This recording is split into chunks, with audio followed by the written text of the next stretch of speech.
कर्ण पिशाचनी साधना, पंडित रामपाल की अनूठी कहानी। यह कहानी है कर्ण पिशाचनी साधना के विनाशकारी परिणामों और एक लालची पंडित की, जिसे अंततः माँ बगलामुखी की कृपा से मुक्ति मिलती है। धन की लालसा में भटका पंडित रामपाल। राजस्थान के हनुमानगढ़ जिले के दाढ़ी गांव में पंडित रामपाल नाम का एक साधारण व्यक्ति रहता था।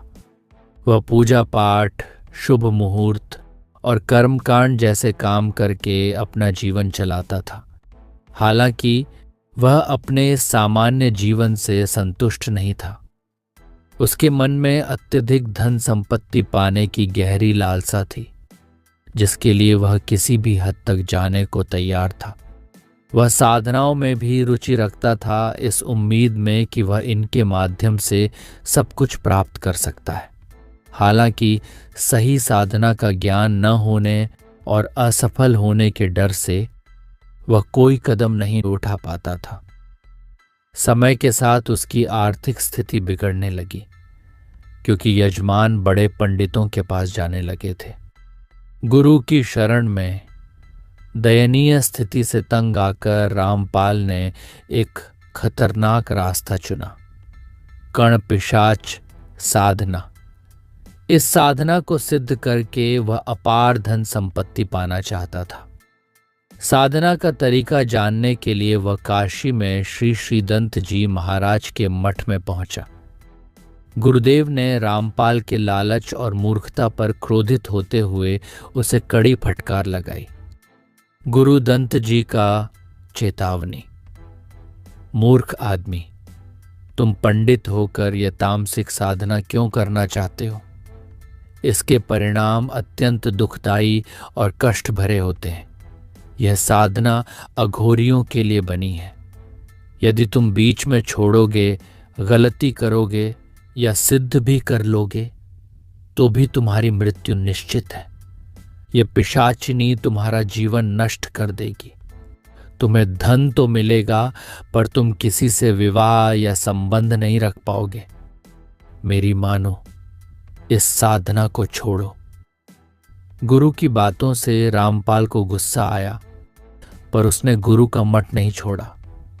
वह 15 दिनों तक गुरु से साधना सिखाने की जिद करता रहा। तामसिक साधना का रहस्य हार मानकर गुरुदंत जी ने उसे साधना का तरीका बताया। सात्विक साधना, इसमें सिद्ध होने में महीनों या साल लग सकते हैं। तामसिक साधना, ये मात्र 21 दिन की होती है, लेकिन इसमें वह सब करना पड़ता है जिसकी कोई कल्पना भी नहीं कर सकता। रामपाल ने तुरंत तामसिक साधना को चुना। गुरु ने उसे फिर से आगाह किया कि साधना बीच में छोड़ने या सिद्धि के बाद किसी अन्य स्त्री से संबंध रखने पर पिशाचिनी उसे मार डालेगी। गुरु ने रामपाल को साधना की पूरी विधि लिख कर दी और अंत में चिंताजनक स्वर में कहा, जाओ जाओ, मरो अब। 21 दिन की तामसिक तपस्या। रामपाल घर आकर साधना की सामग्री जुटाता है। गुरु के निर्देशानुसार उसे एक कमरे में 21 दिनों तक रहना था। उसे वहीं सोना, मलमूत्र त्याग करना और खाने पीने का इंतजाम करना था। साधना के मुख्य अंग अखंड दीप 21 दिन तक लगातार जलना चाहिए। रक्षा कवच चक्र, किसी भी अवांछित आत्मा या प्रेत से बचने के लिए। गुरु मंत्र जाप, रोज 1100 माला का संकल्प। मंत्र AUM कांड पिशाच अगा अगा स्वाहा। कठोर नियम, इन 21 दिनों में न नहाना, न दांत साफ करना, न कमरे से बाहर जाना और नग्न अवस्था में रहना। साधना के भयानक अनुभव।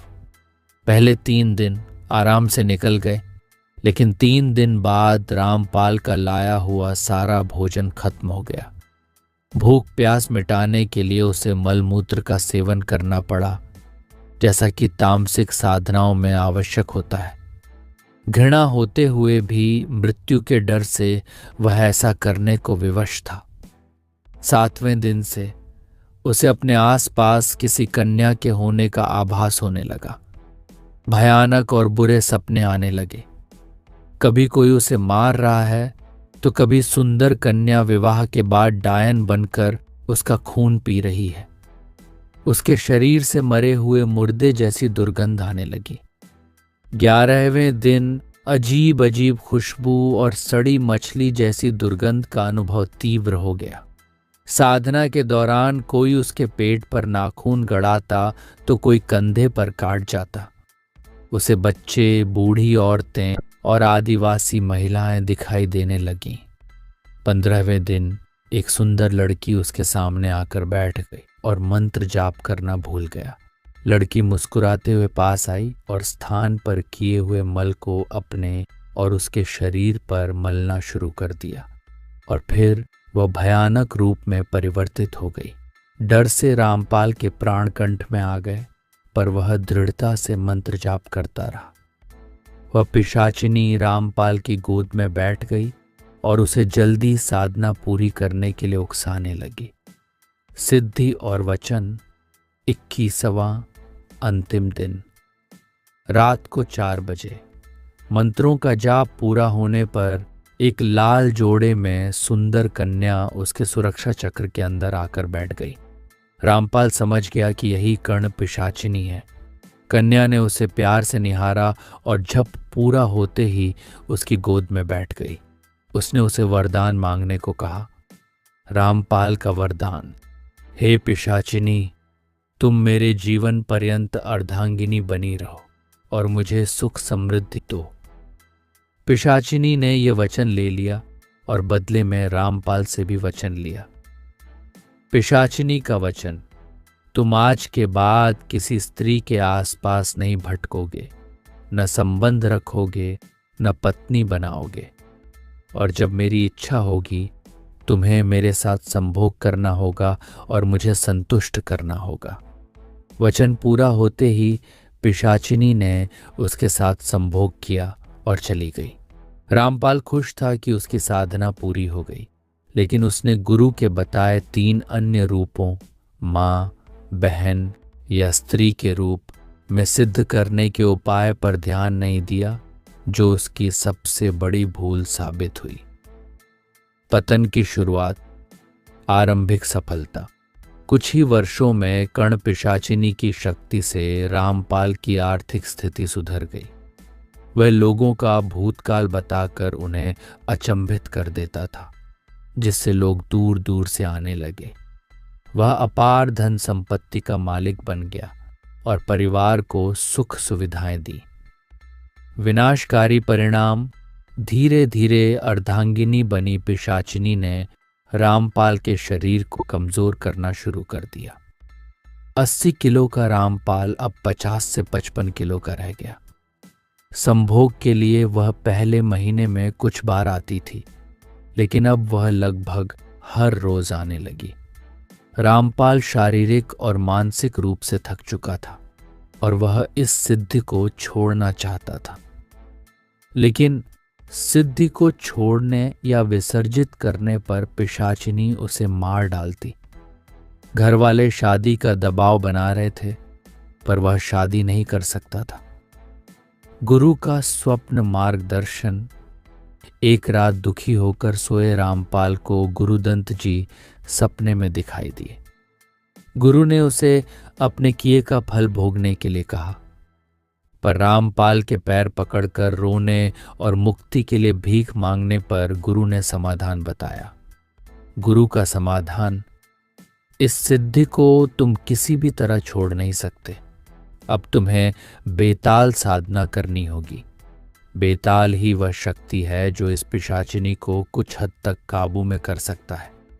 गुप्त नवरात्रि आ रही है और उस दौरान पिशाचिनी हवन में व्यस्त रहेगी। वह 9 दिन तुम्हारे पास नहीं आएगी। बेताल साधना और महासंग्राम। गुरु के कहे अनुसार रामपाल उत्तराखंड के एक एकांत फ्लैट में गया और बेताल साधना शुरू कर दी। 11 दिन में बेताल सिद्ध हो गया।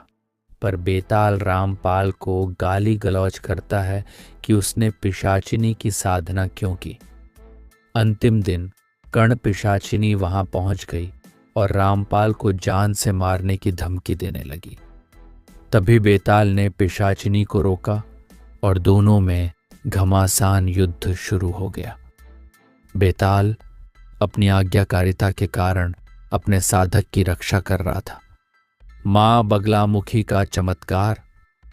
तभी वहां महादेवी बगलामुखी एक अद्भुत रोशनी के साथ प्रकट हुई। उनका भयंकर क्रोध देखकर बेताल छिप गया। देवी ने रामपाल को ललकारा और कहा कि वह तभी बच पाएगा जब वह मां बगलामुखी की 9 दिन की कठोर साधना पूरी करेगा, क्योंकि केवल वही इस शक्तिशाली पिशाचिनी को नष्ट कर सकती है। रामपाल ने तुरंत 9 दिन की साधना शुरू कर दी। अंतिम रात कर्ण पिशाचिनी अपनी शक्ति बढ़ाकर रामपाल के पास पहुंची और उसे मारने के लिए आई। बेताल की रक्षा। बेताल फिर से आया और पिशाचिनी से भिड़ गया। मुक्ति।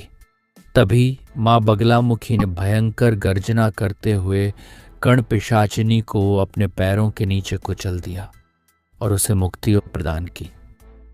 कर्ण पिशाचिनी हमेशा के लिए नष्ट हो गई। बेताल भी घायल हो गया और गुरु दंत जी ने प्रकट होकर बेताल को मुक्ति प्रदान की। रामपाल ने मां बगलामुखी के सामने सिर झुकाकर माफी मांगी और किसी भी तामसिक साधना को न करने का प्रण लिया। गुरु के मार्गदर्शन और मां की कृपा से वह कर्ण पिशाचिनी के चंगुल से छूट पाया। कुछ महीनों बाद रामपाल ने शादी कर ली और अपनी मध्यवर्गीय जिंदगी में लौट आया। जय हो मां बगलामुखी। यह कहानी हमें सिखाती है कि लालच का फल हमेशा बुरा होता है और तामसिक मार्ग से प्राप्त किया गया सुख अल्पकालिक होता है।